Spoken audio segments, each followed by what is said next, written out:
And so as we move into this topic, I want to first share that I come from the tradition of Zen Buddhism, and this topic, spiritual friendship, is for everyone of all walks of life, everyone on any path of evolution and growth. Yeah? And so as we dive in, Kalyana Mitta, the word Mitta comes from the root metta or maitri. So we're talking about loving kindness. What actually is loving kindness? And what does it mean to hold one another, to walk with one another as we go through our huge growth, our huge evolution that any spiritual path offers. Doesn't just offer, it demands. Yeah? And the term typically comes from the Theravadan tradition and has been used to talk about mentorship. Mentorship as in teachers to students, as in people who have gone a little further on the path than you have and are there for you. But it also is often used just for friends who are walking side by side on the spiritual path, because there are so many moments when we need to model for one another, when we need to hold one another accountable, when we need to call one another out kindly on something, okay? I'm passionate about this topic, and many of the teachings that I'll share tonight come from my second book, which is called Relational Mindfulness, a handbook for deepening our connection with ourself, each other, and our planet. And I wrote that book through a transition from having lived in a silent Buddhist monastery in the wilderness for 7.5 years to suddenly overnight living in the megatropolis of Los Angeles, and really getting it in that transition, which was both wild and difficult and beautiful, full of growth for me. But in that transition, I really came to understand that as a Dharma teacher and a practitioner, I needed to help create more of a bridge for people about some of the simple, profound teachings we learn from meditation and how they actually apply in practical everyday life in the realm of human relationship. So suddenly there I was, after having spent plenty of time, though not enough time, in pure silence, right, to engaging with people every day, all day long. And in the book, I teach 9 principles, and tonight I'll speak to some of them. I'd rather go deep into a handful of these teachings than talk about it all in one evening. So as I'm moving into this topic, what I'm aware of is that, number one, we all desperately need Kalyana Mitta. We need to have spiritual friends in our life. We cannot walk the path of waking up alone. We cannot do the inner work alone.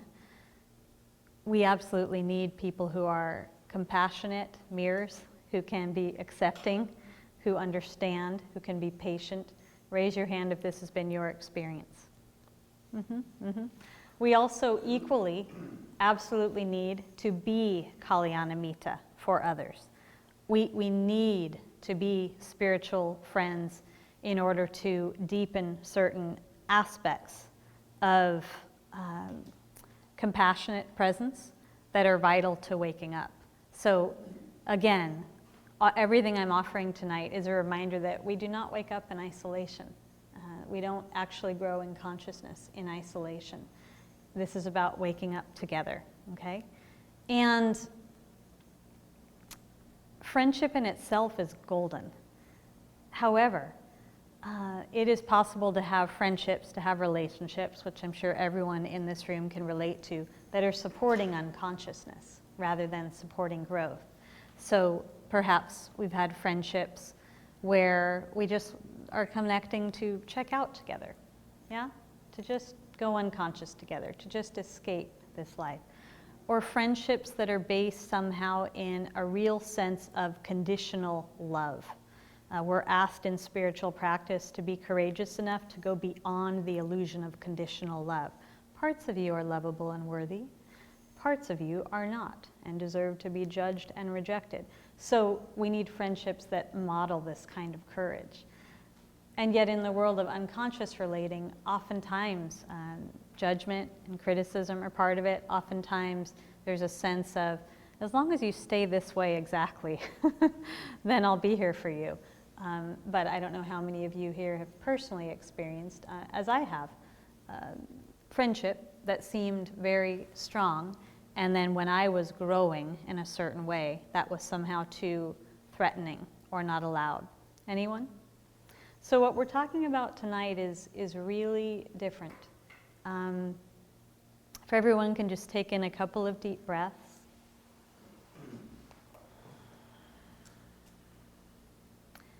And just take a moment to be aware of the sounds that are filling this space.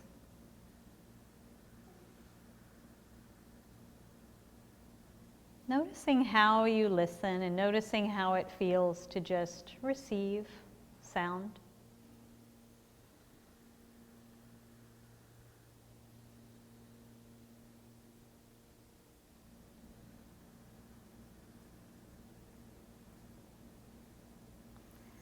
So deep listening is one of the foundations for relational mindfulness and for spiritual friendship. And this is a form of listening with one's full attention. We'll be practicing some listening later tonight. But the kind of listening where I'm really giving you my full attention, my patient, curious, open, non-judgmental attention. I'm not listening to you from the place of trying to solve and fix and change you, okay? I'm not listening to you from the place of taking your feelings personally. So if you're feeling bad, that's not okay with me. Can I give you a cookie? Can we cheer you up? Can you snap out of it? I'm listening with a sense of kind neutrality. I'm listening with an open heart. I'm listening to really allow you, which is so generous, to feel seen and heard. Okay? This is the quality of listening that is both the foundation for a meditation practice. We can practice deep listening all day long, and I promise that will help you stay fiercely present through everyday life. And it's the kind of generous gift we can offer in friendship, in our relationships. So we practice listening within to ourselves more deeply. That's a huge piece of the spiritual path, learning to graduate from shallow listening, where we're just kind of giving our attention to the busy voices in our head or the superficial thoughts, and sinking down deeper to really know this being and honor this being, and then get to act in ways that are in full alignment with this being. So deep listening is one of the core aspects of spiritual friendship. I was recently spending time with someone who's been a spiritual friend since 1998, someone who I trained with at the Buddhist monastery where I trained. And I hadn't seen him in 10 years, and we were kind of amazed at how we're both living out in the world now, doing a lot of work, helping people to create more conscious relationships, individuals, couples, families, organizations. And we thought, how interesting, because this all came from spending a whole lot of time in silence. And so we were joking about that. And yet really getting that in that field of silence, what we were given permission for, and this is something that I hope is a takeaway for everyone tonight, that I hope I can support everyone here with tonight in whatever place you are in your path. What that allowed for us is the time and space to really cultivate a deeply, truly compassionate relationship with the self. And every relationship we will ever have begins with our relationship with ourself. So in silence, in contemplation, in the places where we give ourselves more spaciousness. Maybe for you it's spending time in nature, okay? Or your meditation practice.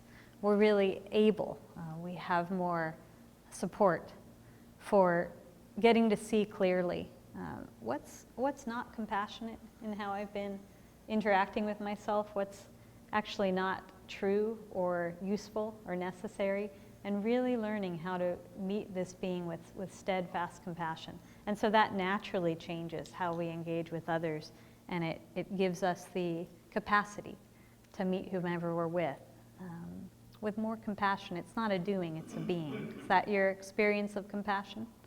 It's just a way of being.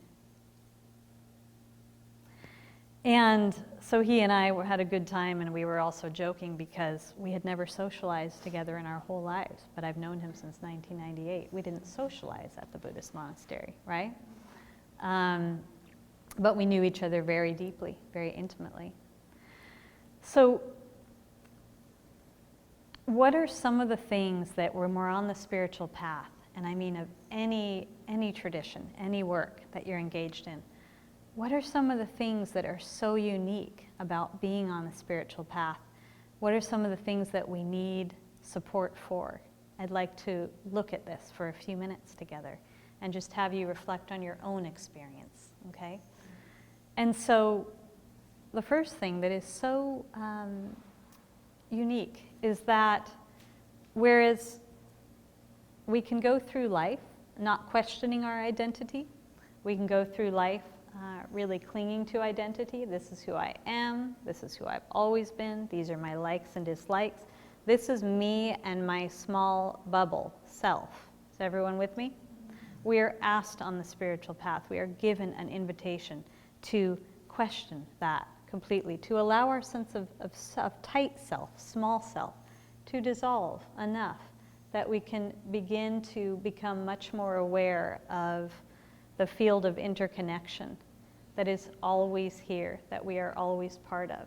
Much more aware of what we could talk about as larger self, who we are beyond ego. So many different traditions have different language, okay, who we are in essence.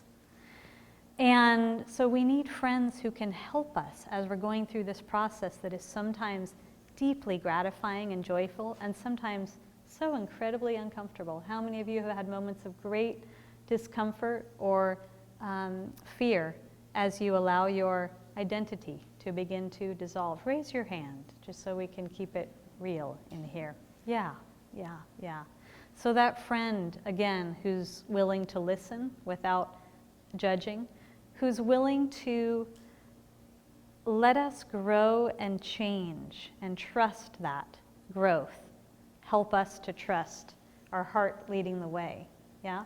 Sometimes in unconscious relationships, what we're doing, though it never works and it never brings joy, is I just want you to be everything that I need and meet all of my needs, and I want to try to be everything for you. Anyone had that before? And it doesn't work. So what we're doing on the spiritual path is really learning how to direct our attention within, how to know this being and cultivate an honest and compassionate and courageous relationship with this being. And from that place, allow a much more deep and genuine field in all of our connections, We also, as we're going along the path, often feel like we've left the familiar shore and we're just kind of swimming out in the unknown, but we don't yet see the next shore, right?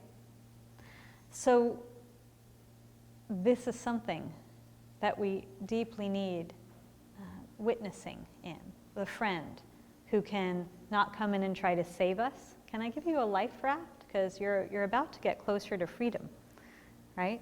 But that friend who's actually able and willing to witness us, to help us to trust that experience that feels like groundlessness.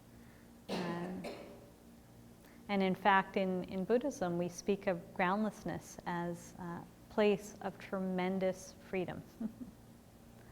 All that we've been holding on to and clinging to and afraid to let go, just softening enough to know ourselves in a larger field, to put our trust in the present moment, and to find out that in what can feel like groundlessness, there's tremendous peace and freedom and belonging and interconnection and love. Yeah?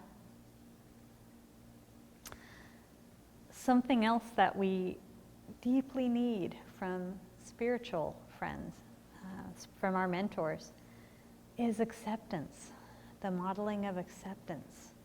And this is such a big one. Today I was hearing about phenomenon of young school children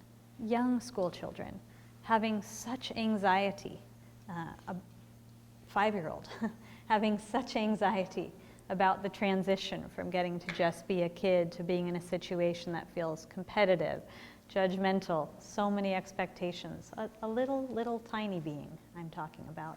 And so the modeling, when we look at, first of all, what's going on in our society right now, and that there is an epidemic of loneliness, there's an epidemic of suicide, more so than ever, an epidemic of disconnect. So to be someone who's willing to model acceptance for others, to be an accepting presence, someone who's willing to lift the veil of judgment that so many people, it's not necessarily that they're even receiving it, they're projecting it.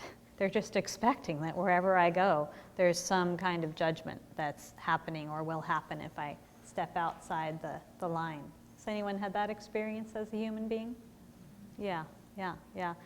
So this is a practice of acceptance. Mindfulness meditation are based in self-acceptance. It's such a revolutionary practice in today's world, but even when we're sitting in meditation, we're learning how to soften our fear. We're learning how to relax and settle and allow ourselves to be as we are. Allow life organically to move through us.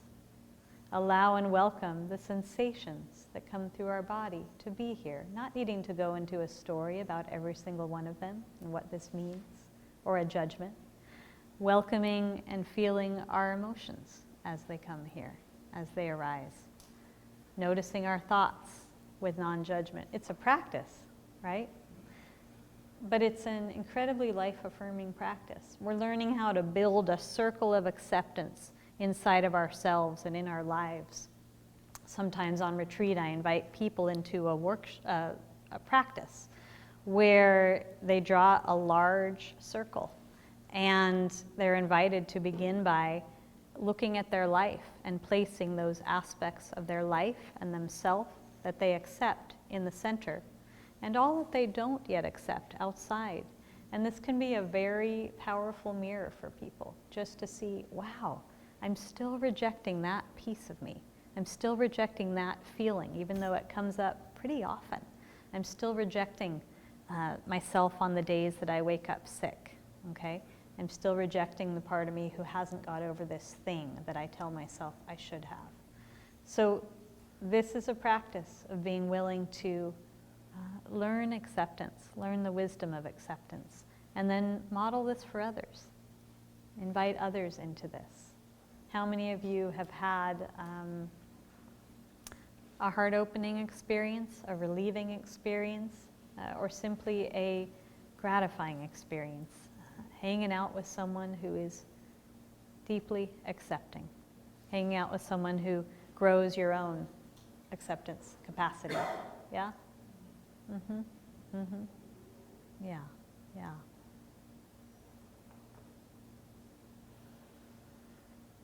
We also need spiritual friends who are willing to offer feedback, who are willing to know how to patiently and skillfully and compassionately call us out on things when that's needed.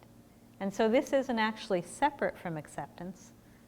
There's a great quote by Suzuki Roshi, a well-known and beloved to me American Zen teacher who's no longer with us. And he said, "You're perfect exactly as you are. And you could use a little improvement." Yeah? You could use a little improvement. So that friend who's willing to help us see ourselves lovingly and with eyes of acceptance, but also eyes that can see, oh, you know, every time you get seduced by that part of your ego, you're really more difficult to be around. Or you really self-sabotage, or you really leave your deeper intentions. And so as friends, how can we offer feedback in ways that are actually useful? So you all know, you're human beings, you have many relationships in your life. If someone offers you feedback in a way that feels judgmental or a way that feels abrasive, you probably get triggered into a defended place or an upset place, unless you're in deep meditation in that moment. You can get a little triggered. So the art of being able to offer someone compassionate feedback, because I love you, I want to let you know that there's this habit I keep seeing you doing. And in fact, I might not even point it out to you. I might just ask you about it. What do you see about that habit? What do you think motivates that habit in you? I'd love to hear you speak to it. So a gentle and effective way that a friend would offer feedback for us. So as I'm speaking, I just would invite you to look within yourself and notice what feels alive in your life about what I'm sharing. Which of these aspects of spiritual friendship feel most alive for you, okay? I recently had a phone conversation with a very close spiritual friend of mine, and when I think of him, one of the things I think about is that I can call him in any situation, and I know that he'll just give me that really patient, neutral, caring listening, as if he has all the time in the world for me, yeah? That really helps me to not only hear my own self, and if there's something I'm not feeling clear on, helps me to find clarity with it because he's listening so well, but it also just helps me to feel really cared for, really cared for. And recently I called him, and I'm writing a new book right now, and I was playing with language, and I was wondering if one of the lines, it had to do with something around the deep feminine, which is a topic for tomorrow's day-long retreat, and the divine masculine. And in our culture, especially right now, there's so much warring between the genders, and all gender language is so binary, it drives me nuts, and it gets very dualistic. So I'm trying to be very careful with the language, so this can be a new conversation and not a reactive conversation, people following me. But anyway, I wasn't all that skillful. So he read it, and he immediately said, oh no, I don't like that. And he went right in, launched right into his big old opinion. And his opinion was like 10 minutes long. And so I noticed as I was listening, wow, this is unique for him. He usually really listens, and he's gotten really triggered. And then I noticed, well, I could either get triggered too, or I could just sit and patiently listen. And I reflected back to him how he was feeling. So it sounds like your response is, And we just had a peaceful interaction. I didn't take it personally. And I knew there was something for him to see about that, but that it wasn't my moment to point it out. So we got off the phone, we hung up, and about 5 minutes later he called me up and he said, Eden, I'm so sorry. I just got it. I could have read what you shared with me and then met you with receptivity. And in fact, when you're talking about the feminine, receptivity is exactly what you're talking about. I think we're used to meeting each other with a lot of receptivity, just listening and taking a minute to sit with something together before launching into our opinions, which a lot of the world is doing right now, correct? Yeah, so the opinions create much more of an I versus you mentality, the illusion of separation, the illusion that we are separate. And receptivity, allowing ourselves to be with one another, present and in deep listening. This allows for us to step back into we consciousness, okay? The place where we sense and feel our connectedness much more fully. So it was sweet to have him come to that on his own, just a few minutes after we hung up. And I'd like to, just for a few minutes, speak about some of the practical principles that help us with this, and then we'll move into a little practice. So, in the book that I've written on relational mindfulness, the first principle, which is very simple, is very important. Intention. Intention. And you might look for your own self to just be aware in whatever your spiritual practice is and whatever your path is. Acknowledging the intention that goes into it. The intention, just for a meditator, to set the intention day in and day out to stay present, to help this being to remember. One of the core definitions of mindfulness is to remember who we really are, because we fall asleep so often. Yeah? And when I speak to intention in relationship, I mean the intention to use the field of relationship to stay conscious, to be present with one another, to support the field of connectedness rather than the myth of separation, okay? And I'll just add that if we investigate ego for a minute and really look at how the ego operates, the ego's crystal clear in its intention.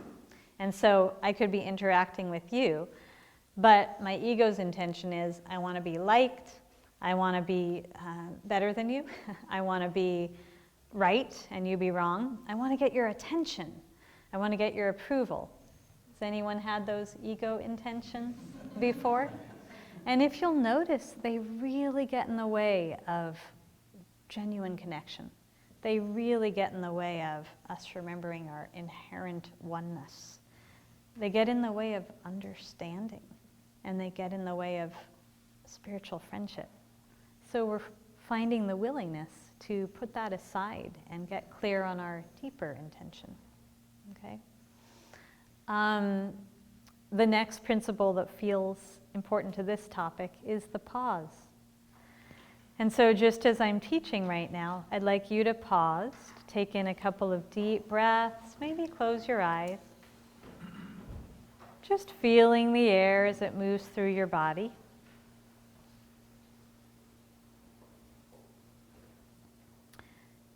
And take a moment to be aware of what's happening in your mind.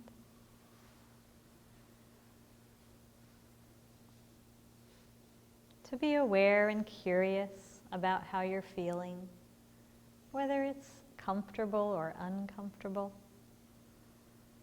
Staying with it. To be more subtly aware of your physical body. Maybe noticing temperature, the weight and shape of your body supported by the chair.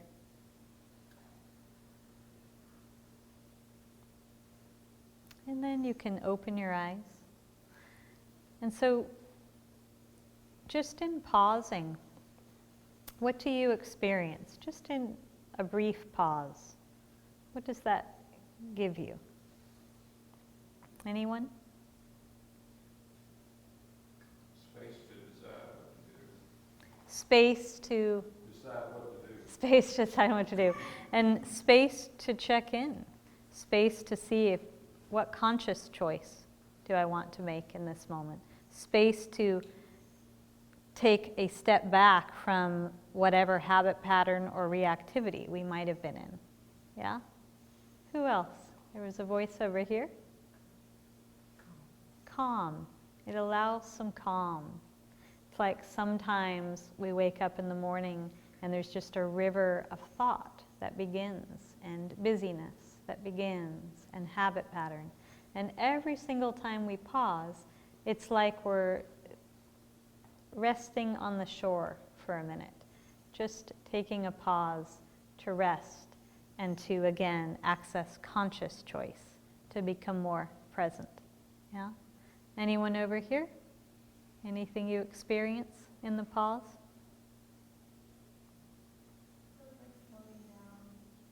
Slowing down. And we all need to slow down.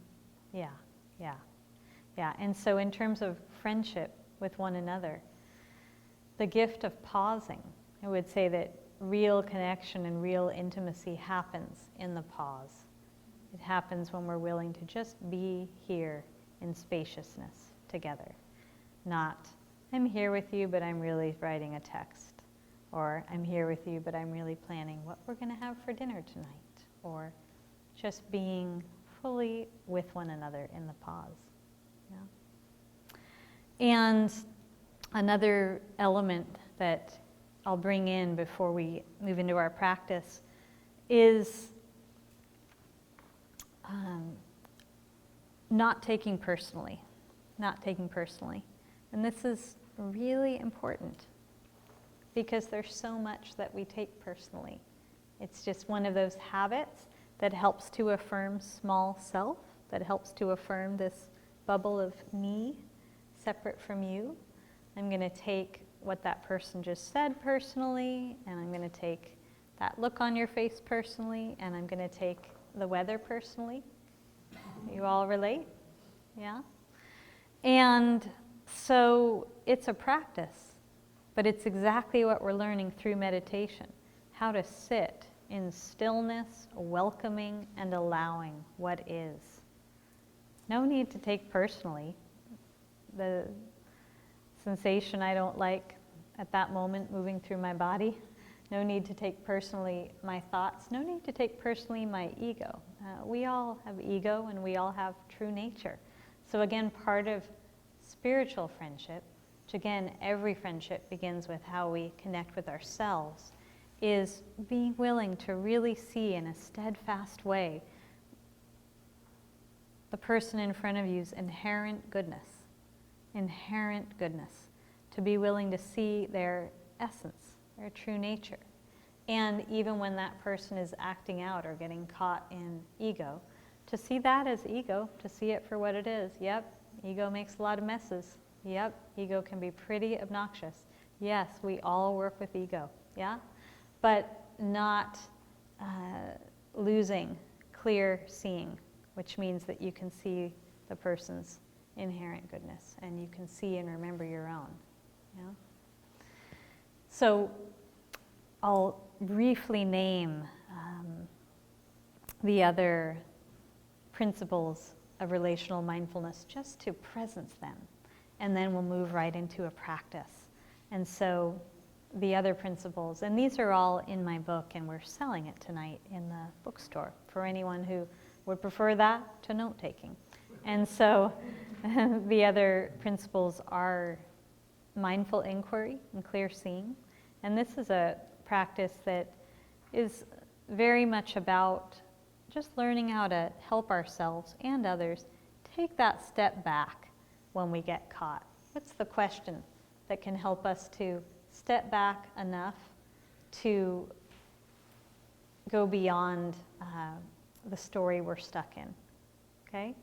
And the next is transparency. From that place, we're really learning how to not just be deep listeners with one another, but be much more honest and transparent with one another. When we create more acceptance inside, transparency is the most important manifestation of that, because we're saying, here I am creating more acceptance, and I'm going to actualize that in the world by engaging less from the story that parts of me are lovable and parts of me are not. And I'm just going to start choosing to speak more honestly and share parts of me that I might not have used to share. And even if it can seem kind of scary at first, everyone benefits. Everyone benefits. Compassionate action is another principle. Turning towards rather than away is another. And these are all teachings from the cushion. And the last that I would name right now is taking responsibility, or joyful responsibility on any spiritual path. Learning the art of, okay, this is my kind of messy stuff to clean up. Right now it's coming up in the mirror of this relationship, and I'm willing to take responsibility for it. I'm willing to find joy in that, yeah? wouldn't this be a different looking world if more people were willing to take joyful responsibility for their stuff? Yeah? Yeah, yeah. So I'd like for us all to pause right now for a minute. And I want you to just consider where you are in relation to some of the teachings that have been offered tonight on spiritual friendship, okay?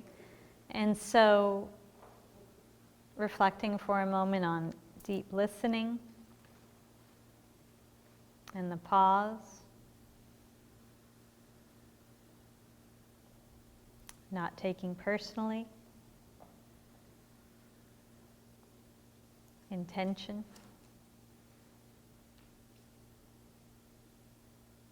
acceptance, and just consider for yourself, in what ways are you benefiting from those qualities in your life and actualizing them and practicing? Some of this stuff that I'm talking about, you're already very much engaged in. And which of these are places that you feel you could go deeper in? You could really be benefited by. Your relationships, your friendships could be benefited by if you were really to take on pausing more, attending within, for instance. So just to investigate this for yourself for a minute.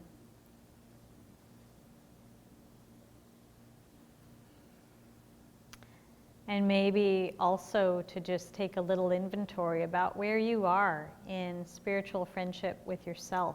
It is my experience that what we're asked to do on the path is to learn to be our own compassionate mentor as we walk a path that involves moving through light and moving through darkness and moving through that which we experience as incredibly painful and difficult and uncomfortable at times, learning to be our own mentor.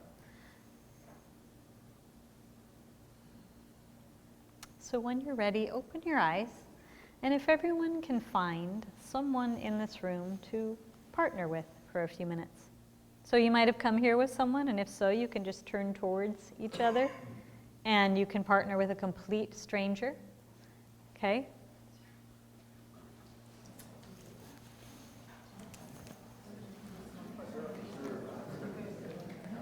And if you can raise your hand if you don't yet have a partner. Okay, I see one hand raised. Be better to do two for this. So do you have a partner yet? Would you be willing to partner with him? Yeah. Let's take a minute to arrange this. And I think it would be nice if everyone was turned a bit towards your partner. It's in terms of giving attention to another human being, it's so much nicer and accessible when we're resting our eyes on that person and connecting, okay?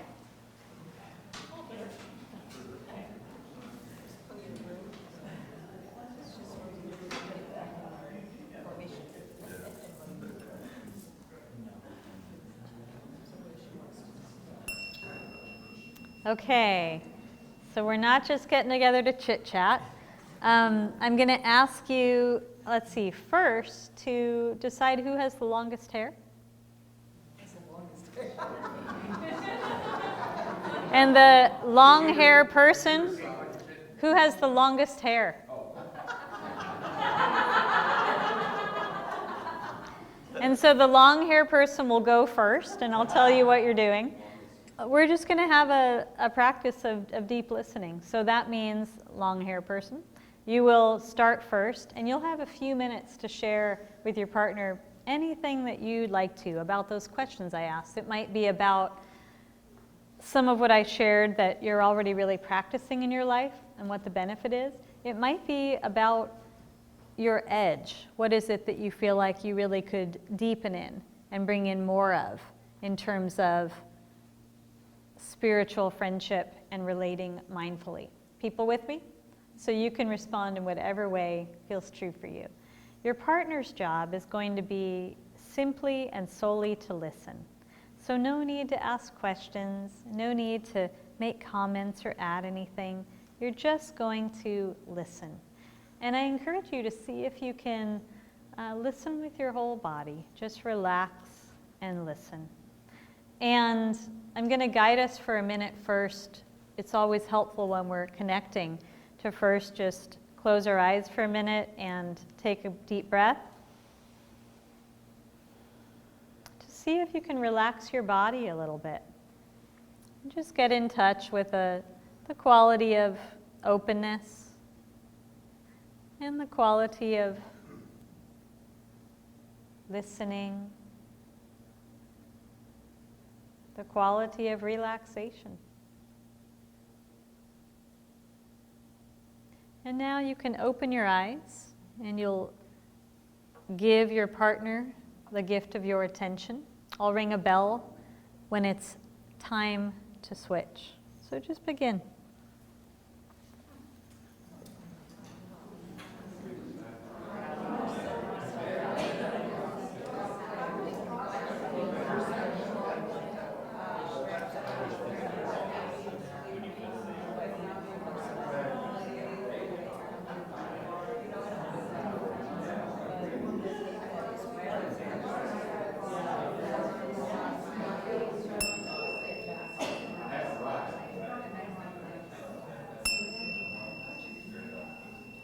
So just pause for a minute and close your eyes.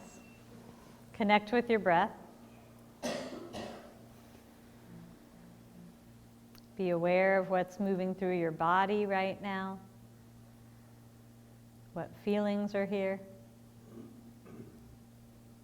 Perhaps be aware of what you're saying to yourself in this moment.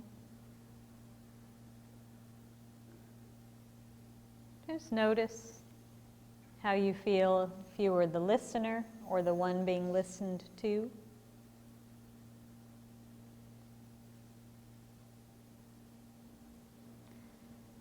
And now before we switch and the other person has a chance to share whatever you'd like to from those questions, just once again, allow your body to relax a little more. See if there's any part of your body you want to take a deep breath into to invite a little more letting go.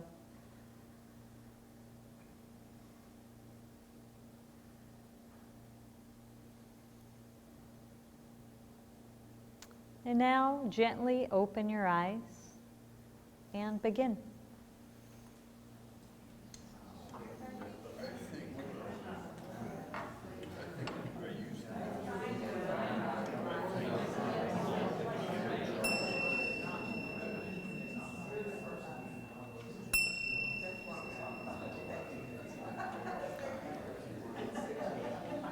So let's pause again, just turning your attention within for a minute. Really good practice to stay connected within ourselves as we connect with each other. Feeling your breath, moving through your body.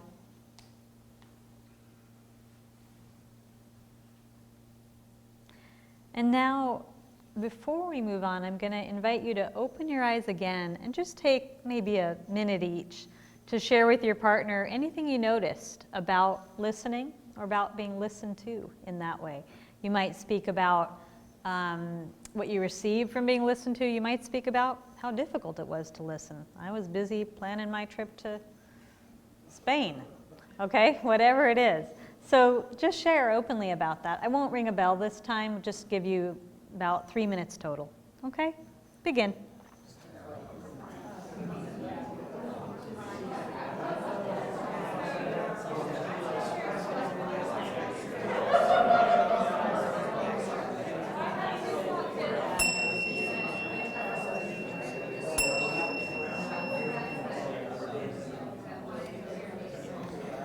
So, once again, we'll pause.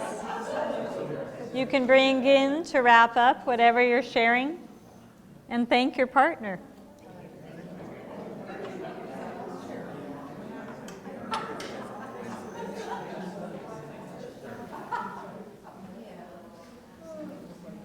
And then we'll bring ourselves back to the larger space, just shifting around chairs for a minute.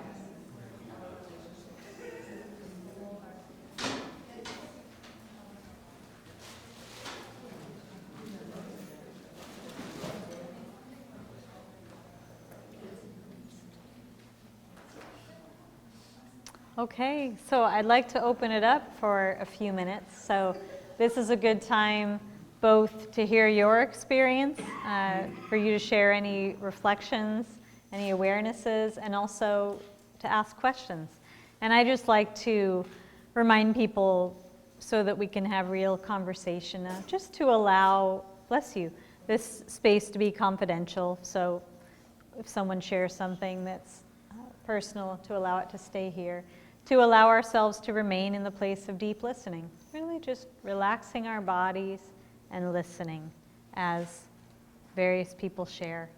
And also, I like to remind people that sometimes when we come to a public event or even a yoga class, we think we need to be on somehow or look good or sound wise, right? And so that doesn't go here.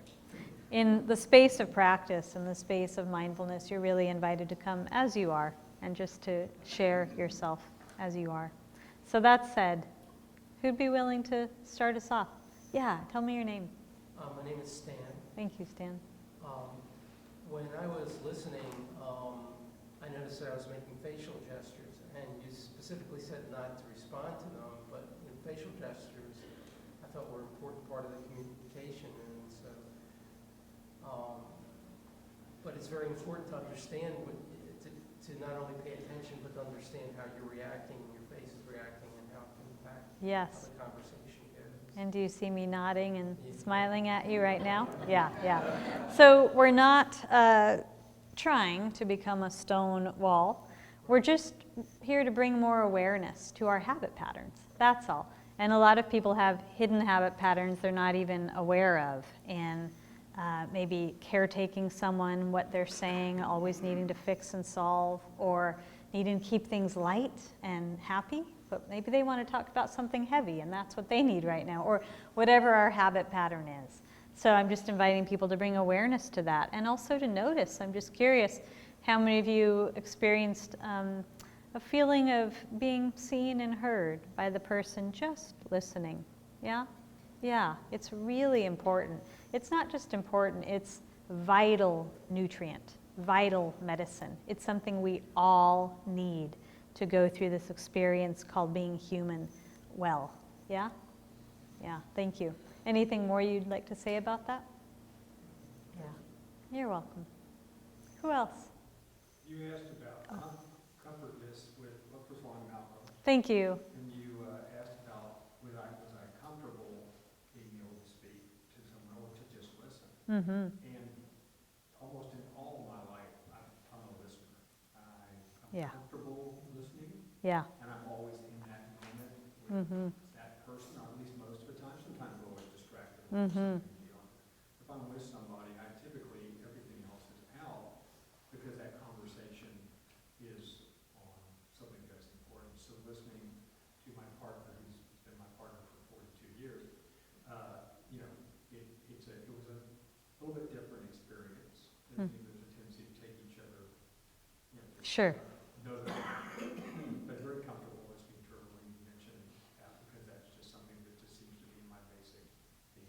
Yeah. So for you, deep listening, really being conscious and intentional about listening to the other person has been part of your practice for a long time. And I'm also curious, how are you with being listened to?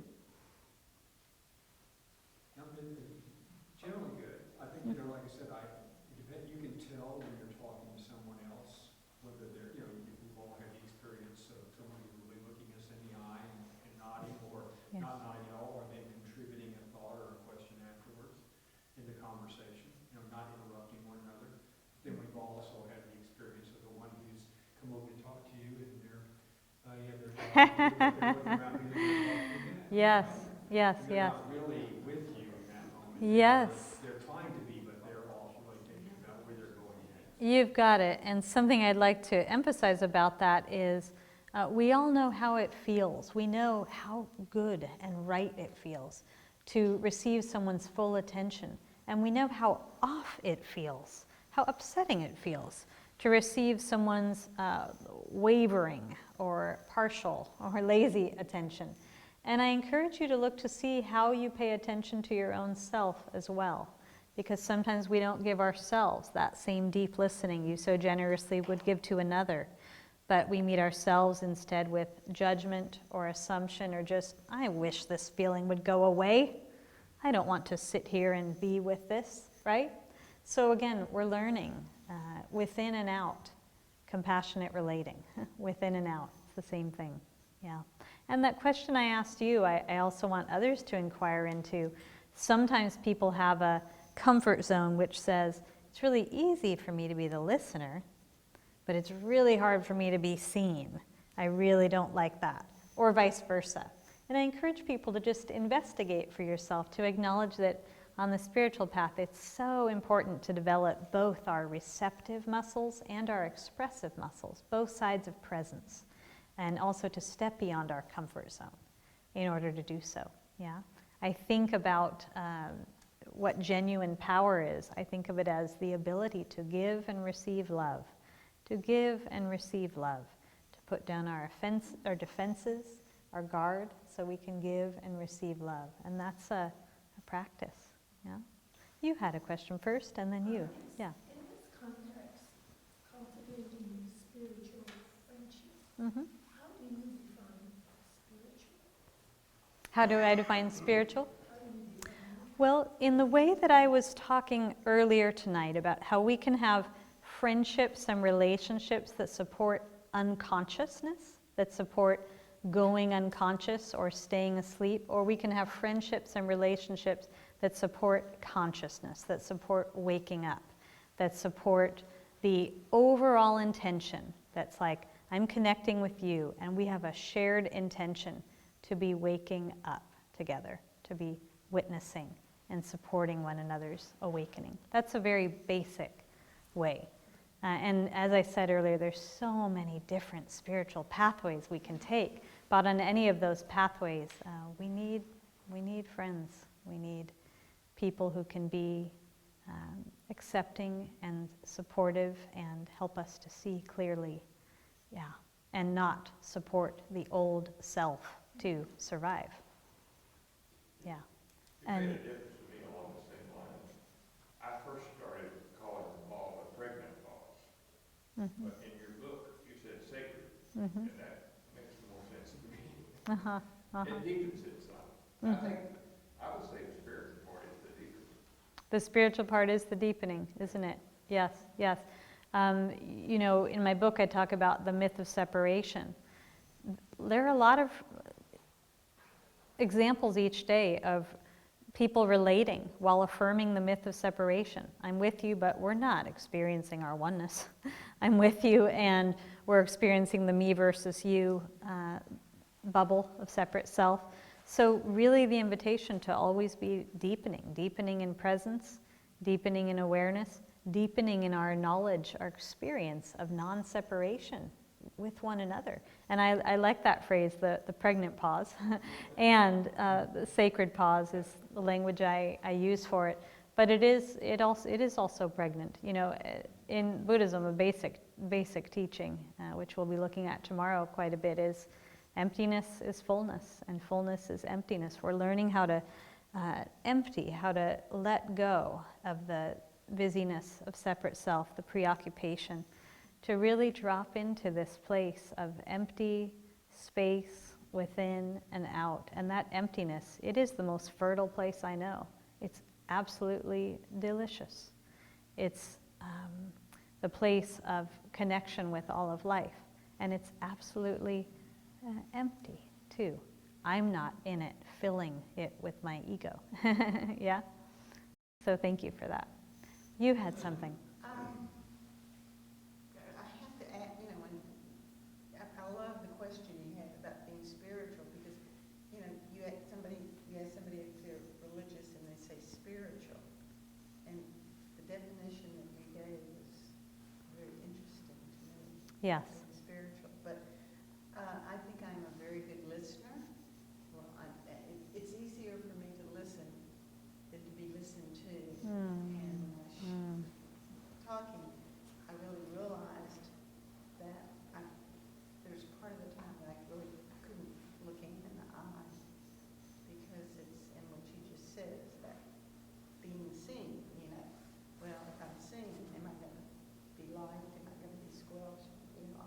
Yes. And ego things that could come up for me. Yes. And I'm so glad that you brought that up. Can you remind me your name? For now. Thank you. And so that very human experience of fear, even terror of being seen. And if you'll notice in your daily interactions, there are many human beings who just prefer to sort of avert the eyes, to avoid eye contact. The eyes are considered the windows to the soul. Yeah, so that's intimacy. As much as we say that we want intimacy and connection, we want love and connection, I always like to remind people that ego is terrified of it, terrified of love, terrified of intimacy, because that does equate to ego death. So you're noticing, wow, it's scary, yeah?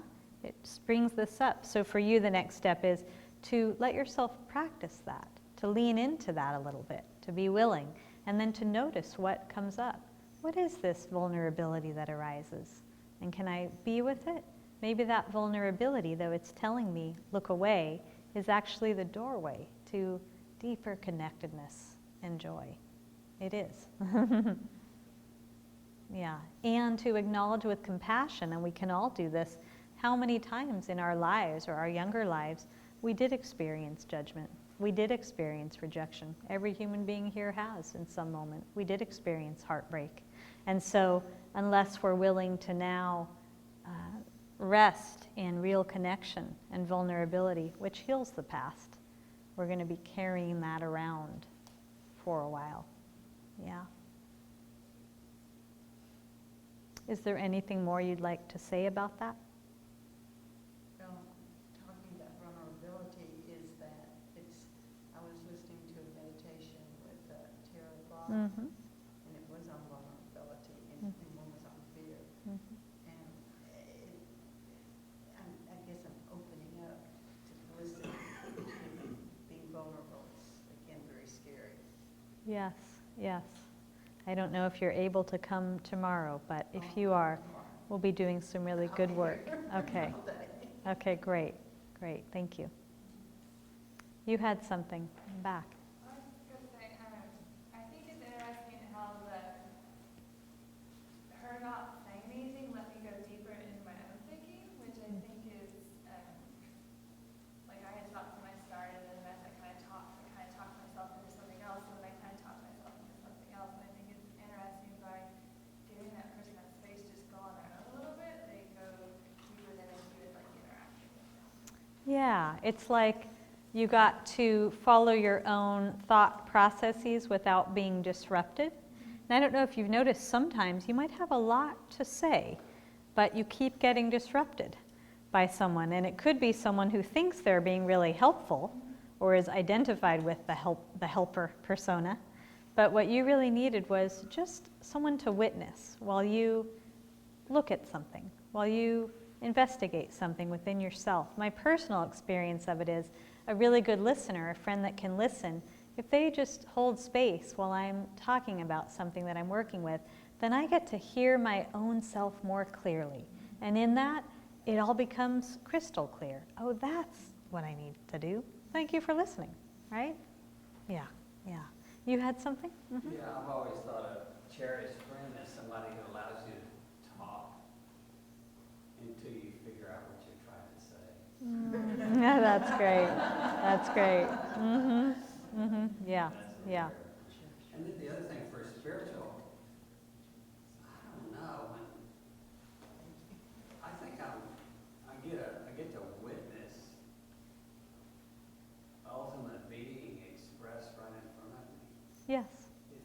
It's a sacred thing. Yes. This being never to be lived again, but some ground of being essence is right there. That makes it very sacred. Absolutely. And what's interesting to me about that is earlier I shared that mindfulness is so much about remembering. There is not any moment of our lives which is not filled with that sacredness of being. And yet we do forget sometimes.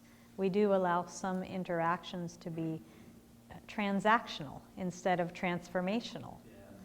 We do forget. We need not forget. This is a practice of remembering. And what I'm teaching tonight and helping to remind us is how to take these teachings, how to take what we're doing in sitting meditation and live every aspect of your life from that place. So that sitting meditation is the training, life is the practice. Yeah? Yeah, yeah. Thank you for that. Yeah. Anyone else? A question or awareness?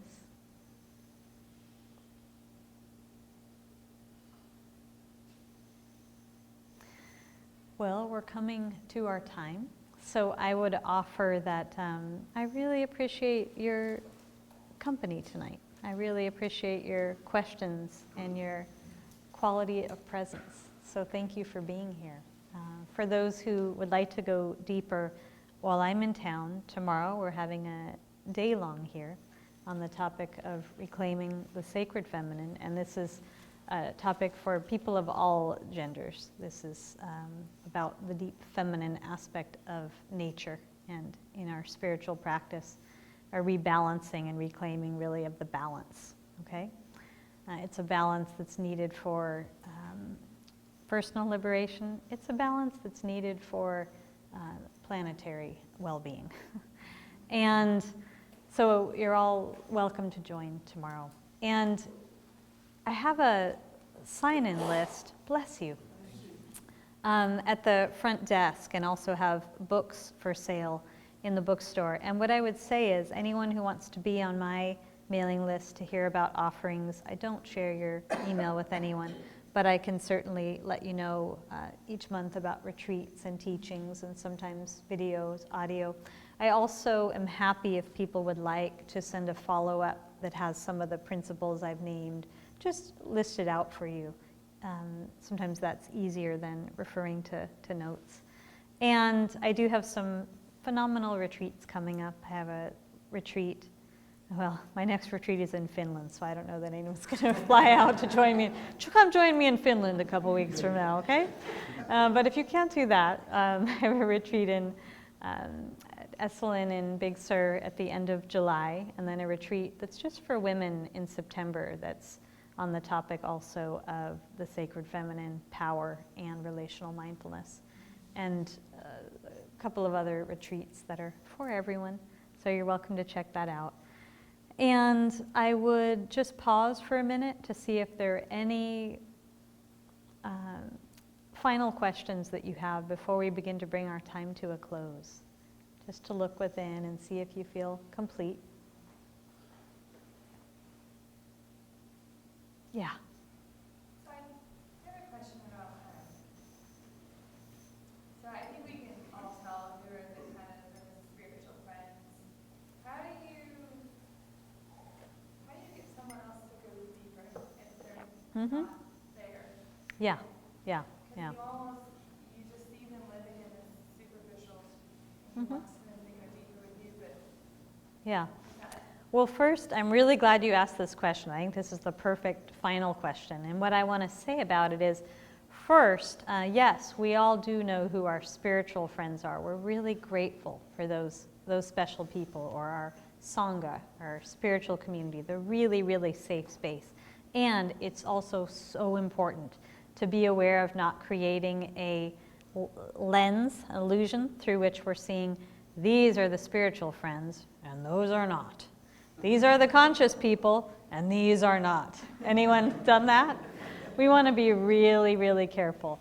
If we're really connected to, first and foremost, this spiritual friendship within ourselves, and we can trust that wherever we are, wherever we're moving through in the world, wherever we go, it is our job, and we do have what it takes to meet life with presence and to invite others into presence. So some of these tools, let's say listening, is something that you both benefit from receiving from others. But if you're somewhere practicing listening with someone who doesn't get much of a chance to be listened to, because they don't hang out in a circle of eye gazers and deep listeners, it can be transformative for them. It can also be igniting for them. It can be something that opens the door. You with me? What's helpful is to not go into a situation with an agenda that says, I need you to meet me this way, I need to be met this way. Meet yourself that way. Meet yourself with presence and deep listening, wherever you are, wherever you go. And then just notice how having more presence within makes connection more accessible in any situation. In any situation. It's when the conditioned mind is our guide that we are really projecting loudly onto others, that we're really seeing through the lens of what's different rather than what's connecting, right, with people, that we're really less available for the kind of connection that nourishes. Yeah? So thank you for that. Are there any other announcements that need to be made tonight? I think we are, yeah. Is Alyssa's going to be there tonight? If she is the book salesperson, is that Alyssa? Yeah, she usually leaves at 7:30, but Well, she'll be there. I think she will be there. Okay. And yeah, we'll soon see. But I was told that someone would be there. And the book, I'll just share, is written in 4 parts. Our relationship with ourselves, our relationships with each other, our relationship with the planet, and also how we can stay present through some of the larger changes we're going through globally. And it was definitely a joy to write. So thank you all for being here. Let's take a minute. I always like to ask people just to pause and connect with one quality that you were reminded of this evening that you want to bring into the rest of your night. And it could be deep listening, it could be compassion, it could be friendship or ease. Okay, now you can go.